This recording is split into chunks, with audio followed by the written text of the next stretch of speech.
हम अनुदेशकों के अच्छे दिन सर कई बार आए। एक अच्छे दिन 3 अप्रैल 2016 को आए थे, जब उस समय के गृह मंत्री और तत्काल के रक्षा मंत्री राजनाथ सिंह जी ने कहा था कि 2017 में हमारी सरकार लाइए, हम अनुदेशकों को नियमित करेंगे। हम लोगों ने अच्छे दिन के आस में 2017 में इनकी सरकार लाई। उसके बाद एक अच्छे दिन हम लोग के 6 अप्रैल 2017 को आए थे, जब इस प्रदेश के तत्कालीन मुख्यमंत्री योगी आदित्यनाथ जी ने कहा था कि 2019 लोकसभा चुनाव से पहले हम उत्तर प्रदेश के अनुदेशकों को नियमित करेंगे। वो भी अच्छे दिन आए। एक अच्छे दिन 2019 के लोकसभा चुनाव के समय आए, जब बनारस की रैली में इस देश के यशस्वी प्रधानमंत्री मोदी जी ने कहा था, शिक्षा मित्रों और अनुदेशकों की जिम्मेदारी हमारी है। तो हमको तो सर कई बार अच्छे दिनों का सपना दिखाया जा चुका है। जो 17,000 रुपया भारतीय जनता पार्टी के द्वारा, योगी जी के द्वारा स्वयं पास किया जाता है, वो भी 17,000 Allahabad high court, Lucknow high court single bench के आदेश के बाद सरकार नहीं देती है और सरकार डबल बेंच में चली जाती है। डबल बेंच भी 17,000 का आदेश देती है कि इनको 17,000 दिया जाए। वो भी आज लगभग 50 दिन हो गए। उत्तर प्रदेश की सरकार अभी तक 3 बार बैठक कर चुकी है।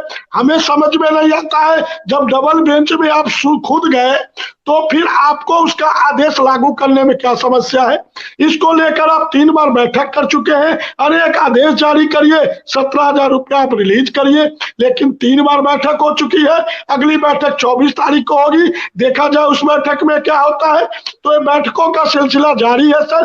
ट्रांसफर को लेकर योगी जी कहते हैं कि अधिकारियों के टेबल पे 3 दिन से ज्यादा फाइल नहीं रहनी चाहिए, और मुख्यमंत्री जी के टेबल पे फाइल रखे हुए महीने भर गुजर गए। तो हमें तो समझ में नहीं आता है कि किस प्रकार से आप आदेश करते हैं, दूसरे के लिए कहते हैं 3 दिन से ज्यादा फाइल नहीं रखो और अपने महीने भर से ज्यादा फाइल रखे हो। आज शिक्षकों का ट्रांसफर का म्यूचुअल का आदेश आ गया, लेकिन अनुदेशकों जिसको सबसे ज्यादा जरूरत है उसके ट्रांसफर का आदेश नहीं आया। जिसको 80-90 हजार रुपया मिल रहा, लाख रुपया मिल रहा, उसको तो पीड़ा आपको बहुत दिखाई दे रही है।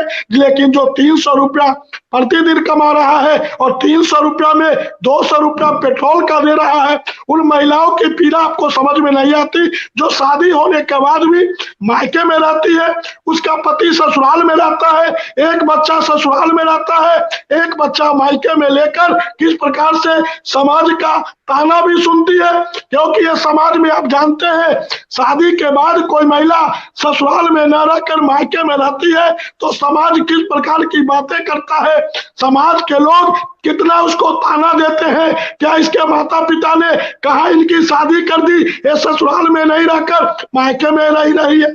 उसके भाई भाभी उसके साथ किस प्रकार का व्यवहार करते हैं। तो आपको क्या अनुदेशक मांग रहा है? अरे अनुदेशक आपसे ट्रांसफर मांग रहा है ना। आपको मान लिया पैसा नहीं है, लेकिन ट्रांसफर करने में क्या समस्या है?